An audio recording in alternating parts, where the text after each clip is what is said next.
No matter how much we all travel, I am still constantly amazed at the ability of jet lag to wake me up at 2 o'clock in the morning. And then at 3 o'clock, and then at 4 o'clock, and somewhere around about 5:30, I decide it's best to abandon the whole operation and get up anyway. How many got a good night's sleep? How many woke up early this morning? Right. We're all in the same boat. Harry Hofmeister from Lufthansa Group and Austrian is with us. Paolo Gallo, the author from the WEF, author of The Compass and The Radar, The Art of Building a Rewarding Career While Remaining True to Yourself, is selling copies of this for those who need to know more. We are talking about digitization this morning. I think, starting with you, Paolo, I think digitization, the airlines of the future, digital transformation journey, it is the most overused word and least understood. It is a buzzword designed for every season. What does it mean? Well, Right. now, listen, I believe that capital and technology make it possible, but only people make it happen.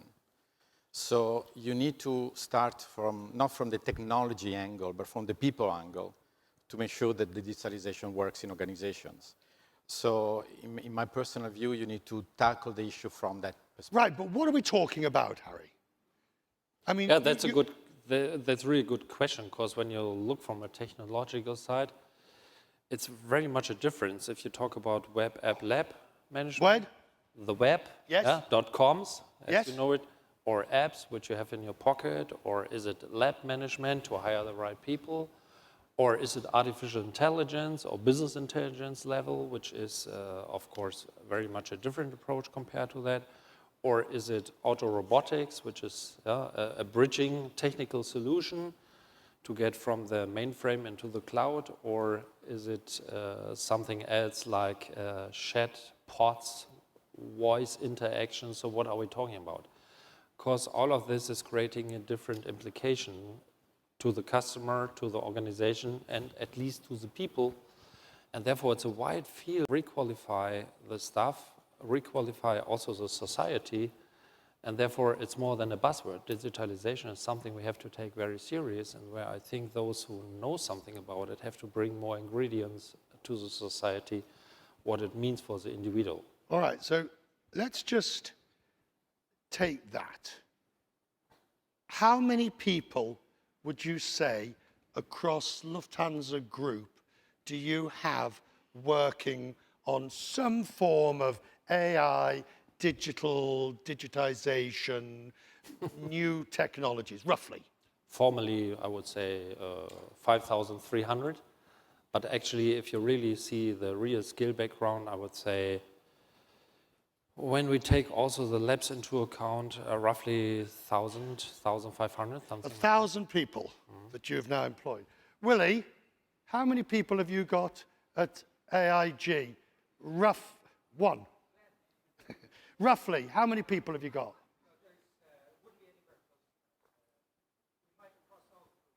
A couple of hundred working. The point is, this is the future, and we now need to explore its realms and possibilities. How far does it go? Well, perhaps there are two numbers that can be helpful to understand a little bit this problem. The first one, McKinsey has done a study in which they analyze the potential that's been used in terms of digitalization. In Europe, it's around 10 to 12%. In US and UK, it's around 17%. In China and Korea, around 20%. So there's still 80% of unused capacity in terms of moving into digitalization. The second one, a very interesting study done by the UK government, in which they realized around 85% of the civil servant in UK, they do not have yet the minimum skills to operate digitally in the new economy. So there is a huge amount of, let's say, space and potential to develop on that direction. But there's a huge, where would you say, from your view, we are in the process? from 0 to 100%. Where are we in this process? It depends on the country and depends on the sector. I'll give you an example of a sector that is behind is the fashion one. I mean, I'm from Milan, fashion, in which because the digital was considered to be uncool and cheap, they didn't really enter into this in this domain, and now they are lagging behind, so they have to run fast to recover. Some other countries, some other sectors are much more advanced, let's say banking, and therefore it depends on the sector and depends on the country. And where would you say aviation, in your wider view, is in this thing? So, would you say fashion and banking? Where do you think aviation is? Yeah, I think it's 20% of the road is done. 80% still has to come. So it really depends very much what do you understand about digital and digital transformation. Because our core business, flying, will stay as it is. What can you digitalize about it? And therefore the future is not just digital, it's more the combination of what you have, yeah, to bring it into a future world through platforms whatsoever, to make life easier for the customer, to have a better product selection for the customer, and also in-house, yeah, in terms of organizational management, living with the fact that globalization is bringing complexity, digitalization can help to also handle and manage this complexity in a better way. So it's part of the normal life, and I think this is important understanding. It's not a fancy thing for overarching super intelligence people. It has to be part of basic life. Right, but as it integrates into the entire spectrum, you were telling me yesterday you start off with legacy systems. Yeah. You start off with legacy systems that are far from conducive, yeah, to the digital future. Yeah. And this is part of the story why I think we have to stand with both feet on the ground. It will not be a revolution in itself. It will be a combination of revolution and evolution. And this is something I think, with all respect, we have to understand. We are not a startup industry. We are not producing something which you can generate through a platform. The combination of, let's say, a real life production and digitalization platforms, virtual world, the combination is important there, and therefore I think it will be more evolution than a revolution. If it's more evolution than revolution, do we notice it happening? So do we know? If it's more evolution than revolution, does it happen around us and we don't realize it's happening? It does happen this way as well. Let me give you an example. I live in Switzerland, and when Apple Watch was created, the entire Swiss watch industry, they were competing with each other. They didn't look, and they didn't even consider that the biggest competitor would have been from Apple Watch. And now Apple Watch has sold more watches than every watch ever produced in Switzerland in the last 5 years. So they didn't realize it. They didn't see that coming. And that's the story of Blockbuster, this is the story of Sears, that's the story of other organizations that have missed the point by looking at their own turf without realizing that a revolution was coming from another direction. How could that happen in aviation? Bearing in mind, somebody has to own planes, somebody has to put pilots at the front of them, passengers at the back of them, and fly them. How could this industry be upended in such a fashion? I think regarding the core business, which is flying and servicing customers on board or in the passenger process on ground, it will be more evolution. But where things are going quite fast and revolutionary is the distribution side. So when you see what's going on with the Googles of the world, yeah, compared to the classical GDSs, when you see especially what's going on in the Asian markets, so when you see what the Chinese are doing there with C-Trip and so on, this is really moving revolutionary, the industry, because it's very much data-driven, it's very much analytic-driven, so it's not just going around, yeah, like in an acquisition, do you want to have a ticket? But it's very much based on profiling, and this is more the revolutionary part. So I think digitalization, our industry, is really taking place in terms of revolution on the customer front end and less in the production and servicing line. But there is another angle which I think is interesting to sorry, quote. please There is do that. another angle that is interesting to consider. Think about how GDP is measured in countries. It's fundamentally if something as a price is then accounted in the GDP. Digital doesn't have a price. It's usually free, available immediately for everybody. And it's perfect because whatever thing is produced is exactly the same replica. So right now there is a huge debate in understanding how the GDP of countries is calculated because most of this will be produced digitally. And right now we don't even have the way of measuring it. So this is another, to me, revolution that is entering into social systems and organizations and economies. The one example I hear whispered in the rooms is this idea of the Amazonification of flying, whereby somebody like Amazon knows what your cost, because of the data that is out there, they know what your cost base is, they know how much it's costing you to fly passengers from X to Y, and they turn around to you and say, Harry, I'm going to buy every seat at Z. You'll still make a profit, and I'll sell them for you. Would you do it? For sure not, because we are customer-oriented industry, and I think we want to serve the customer, and we don't like ourselves to sell through intermediates. We partly have the situation right now when you see, for example, what Amadeus is doing or Sabre is doing. They are very much believing that they are in touch with the customer or the whole retail side. And I think the airlines have to learn to get back in touch with the customer because it's more than just a sales process. By the end of the day, we have to learn to think end to end.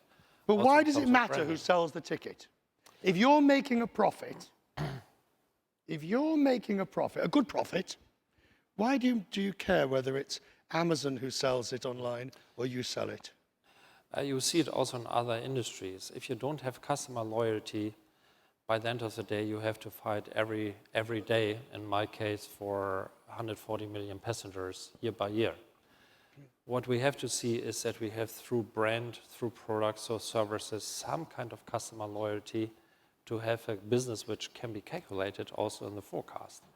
And I need, in terms of revenue management, in terms of also selling products, some kind of idea regarding a customer profile. Otherwise, how can I afford investments? How can I rely or ask my board to rely on what we are doing there if I give this control out of the hand and let it to Amazon? Because there's so much competition in our industry. I think if we have a market share of 3% worldwide, it's already quite a lot, that we need to have some idea and more of that, I even say some control about the customer. I can see your argument, but I can see you're looking quizzically at whether it's valid. It's a legitimate standpoint, absolutely. I mean, I also see the opposite standpoint, which is you call it Amazonization of economy prevailing. I think perhaps maybe one point, Richard, which I think is important remembering, that what's happening right now has, in my view, two main characteristics. The first one, the speed in which things are happening, okay, is overwhelming. And just an example, I'm going to share this later in my keynote speech. Recently, there was a party in New York in which some of the models came dressed with a 3D printing dress. And so that there was kind of revolutionary to think that a job that is being considered highly creative can be actually done by, let's say, machine. The second thing, that what's happening is changing us. It's changing us in a very dramatic way, the way we relate and we engage with each other. And if you think about the next waves of changes, it's not only about speed, economy of scale, so cost, it's around autonomous decision taken by machines, and it's about moving into a society where the border, the edge between what is real and what is digital is going to blurry. So it would not be possible to distinguish the two. But I think this is a point. We cannot say no to Amazonization of the industry, but we cannot just rely on that. We have to find the right combination. And I think here, together with Yatta, we are working on basics also in terms of have a standardized approach to that with NDC, one order, Right. easy pay. All the things are running in this direction, but don't forget, we are not just selling something, we are selling more than just a flight. We are selling a recommendation for safety, a recommendation for reliability, and all of these issues which are quite important. Right, but for the hang on. customer. By the way, if anybody's having trouble with the acoustics in here, if you pop your headphones on, I know it sounds really weird to be sort of sitting here listening, but if you pop your earpiece on, you'll be able to hear quite clearly. Even might just be my hearing's going a bit funny. That's true. That's true, but other people can leech on to your safety. You know, again, back to the Amazon example, they can trumpet, we are going to sell you that ticket, and it'll be on Austrian. And it will be cheaper than Austrian will sell you. Yeah, that's what I don't buy is a black and white discussion. So you're partly right, but I'm also partly right. And the point is that we have to learn more about customer segmentation. And there are some groups who just want to have a cheap flight, that's it. They are more on the Amazon side. And then there are others who want to have a product profile, whatever. And I think we have to learn to mix it in a way that we can serve all of the interests. And this is changing the industry, of course. On this question of trust, which we've alluded to before, the trust that comes with the brand, the trust that comes with the ability that goes, how much at risk does digitalization put at trust? Is there a relationship between the two? If you're not aware of that the risk is there, then it's very high. I think we are very much aware, of course, you know, other industries where not putting the brand in the right way into digitalization was causing a total defeat of the industry. Take batteries, films, I don't know what. So I think we have to learn that, and we have the background of producing safety and reliability, trust whatsoever, that we have to bring it through the brand to the customer, that we are not ending up in a commodity. We have to learn not to end up in a commodity industry. Now, here is one of the most interesting topics, in my view. Think about trust in the digital age. It's completely different from what used to be before. So for millennials, trust was a relationship, okay? It's a small village in which everybody knows each other, and I trust him because he's a doctor, I trust you because you're the lawyer, et cetera, okay? Then with the first industrial revolution, with the French Revolution, trust become institutional, in which you start to trust people because of the role that they have, because they work in a bank, because they're policemen, et cetera, university. Now we are moving into digital trust, and digital trust goes in bubbles, in which people trust people within their bubbles.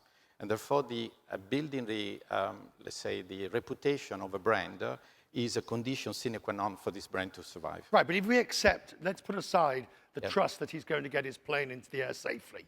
He's going to get his plane into the air safely, and he's going to get it back on the ground safely. So that's a given. Yeah. Where now in digital world does digital trust come in?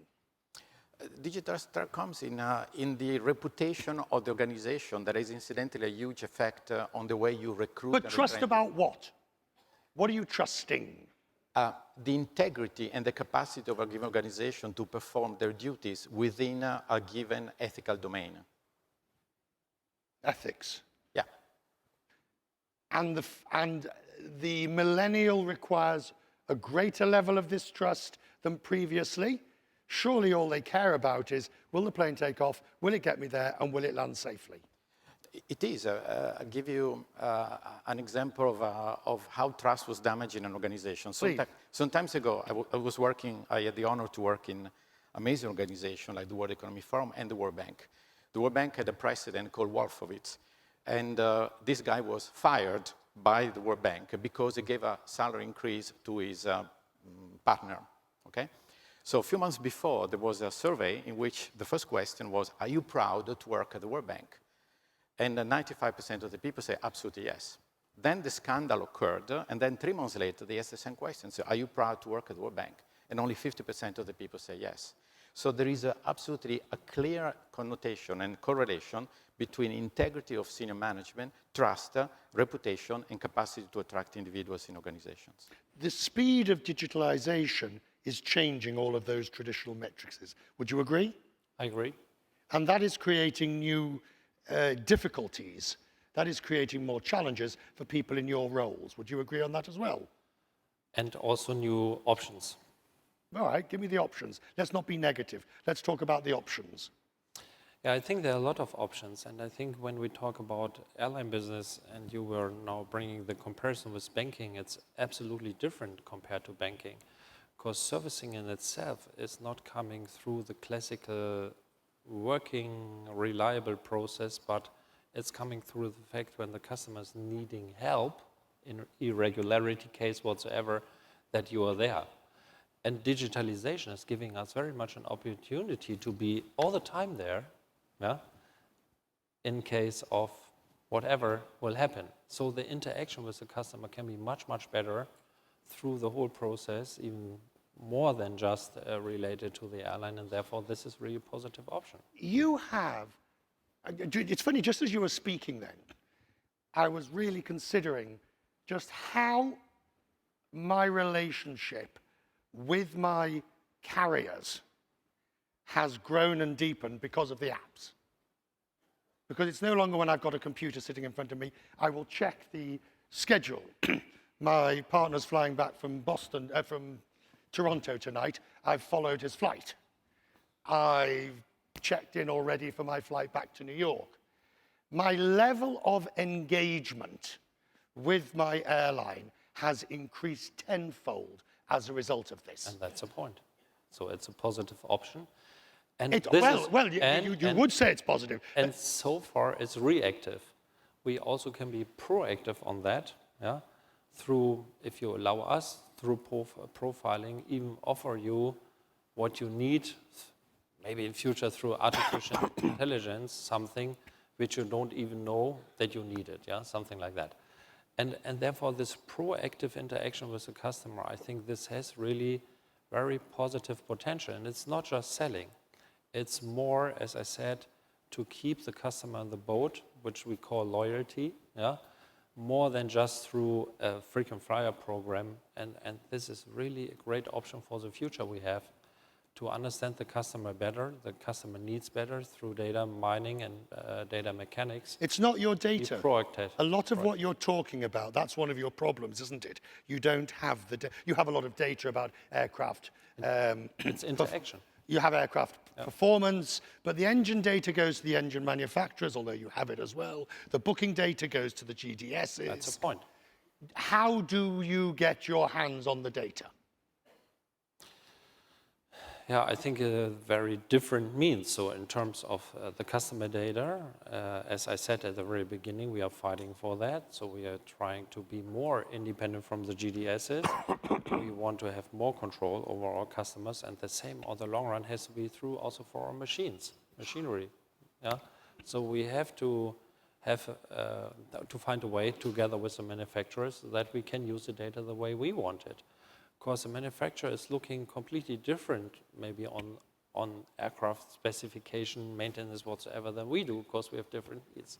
You've got to admit, Paolo, it's an interesting industry, isn't it, that allowed its data, not through negligence or not through stupidity, it's just the way the industry grew. It allowed its core data to be held by somebody else and owned by somebody else. That's a joke. Sorry? That's a joke on the long run.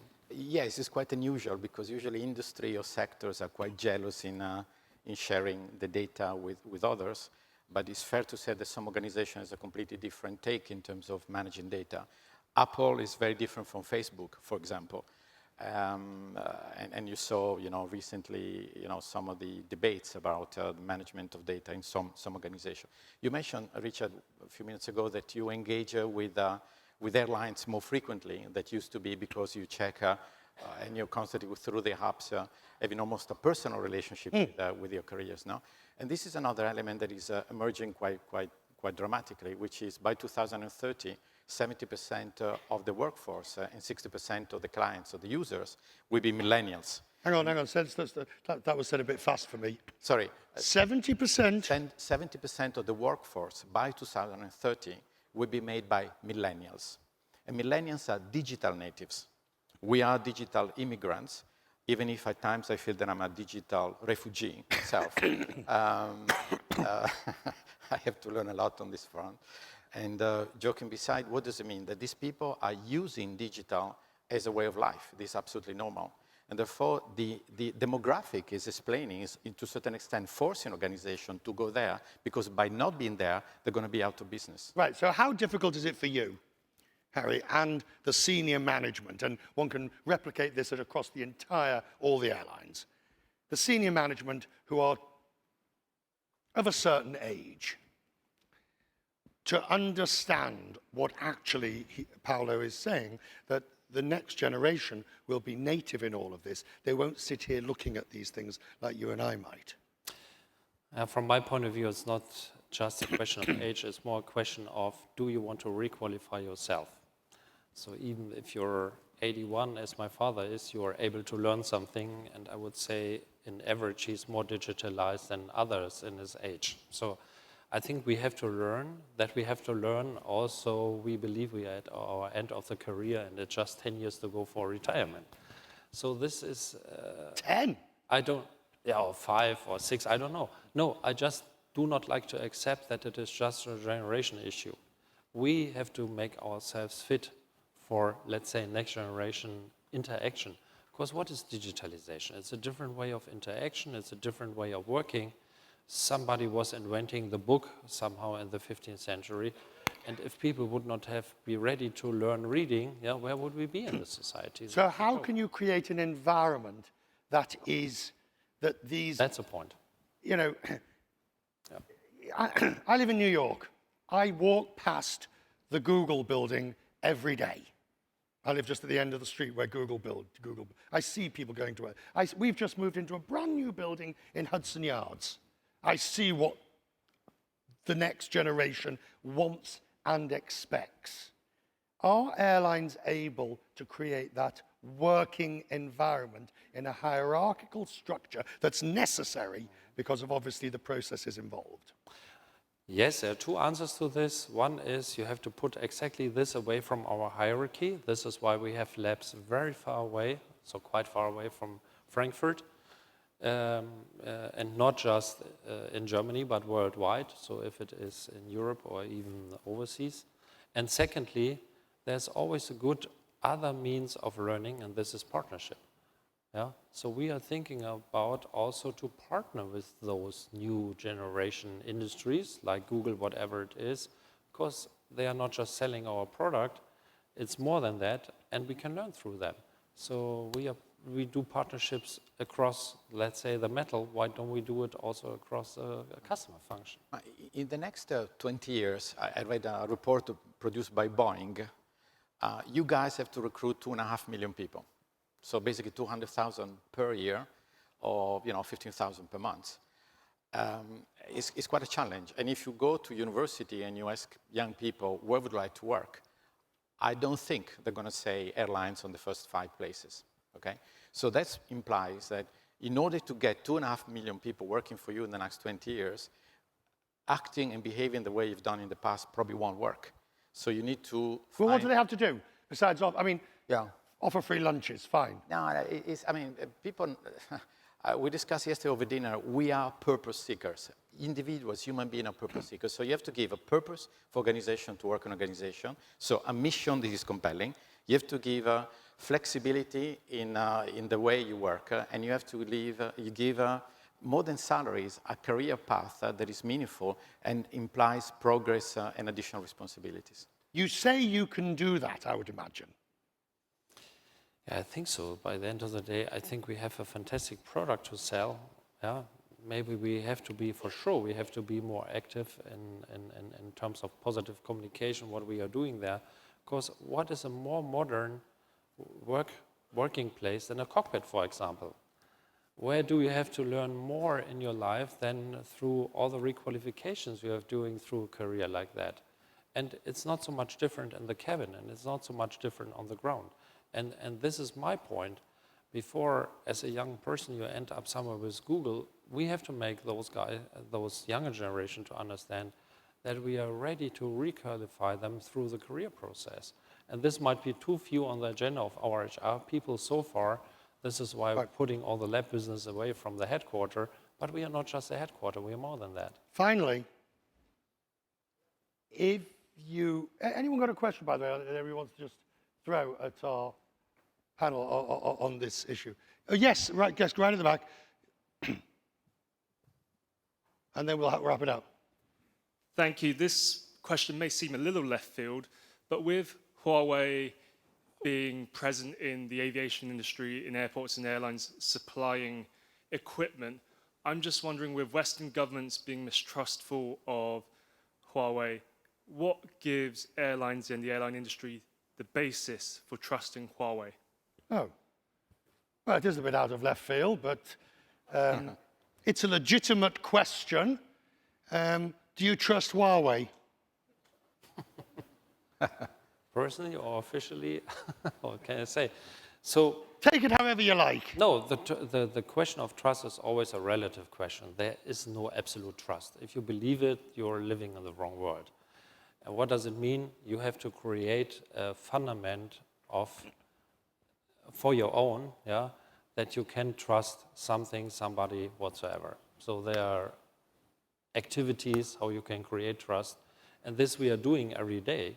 Yeah, who is trusting us? It's not coming from itself. It's coming through an organization, through training of people, through technology, through standards, and all of this is creating trust. And it's not just like this there. Ronald Reagan summed it up, didn't he? Trust, but verify. Yeah, I think exactly. was how he summed it up. Any final question? Last call. Oh, yes, over here, yes. I'll just be really loud. That's what it. You were talking about the Amazonification and trying to, you weren't keen on letting them do the sales for you. I'm curious, with the idea of personalization and all the things that are supposed to make travel more appealing to passengers. With the things that are, all those things that are supposed to make the sales process better for passengers, Amazon seems to be really good at it, and airlines seem to be pretty terrible at it. So I think that's putting it a bit strong. I'm a strong guy. They're not nearly as good at it, I'll say. And so at some point, rather than trying to build it yourself, do you partner or acquire a solution that does this? You know, the sort of build versus buy approach question? You may have to clarify. Why would you avoid letting Amazon do all the sales for you when they're going to do a better job getting passengers onto your plane because they're better at telling passengers what you have rather than just selling a commodity seat? I'm not sure whether you heard that. No. Right, I can paraphrase it. Essentially, the gentleman's saying Amazon's going to do a better job selling your tickets than you will. I'm fine with that. I'm not saying black and white. We don't like digitalization in the process. I say we have to find the right combination of our own ingredients and the Amazonization of the industry. I'm going to ask you, sir, you have the last word. To the airline CEOs in the room, give them a word of advice, suggestion, Yes. or warning. And choose your words carefully. You have to fly home. That's a point. Well, I should remember what my mother said, which is, if you have nothing intelligent to say, shut up. So perhaps I should shut up. But joking beside, we're discussing with some of the colleagues, digitalization is not the responsibility of a person or of a department. It has to be a mindset in the organization. So to me, this has to be clear. The digitalization is not a job description from a guy that reports to the president, but is a mindset of the entire organization that is to permeate from the very junior to the most senior level. Ladies and gentlemen, our panel, thank you. Appreciate it. Thank you.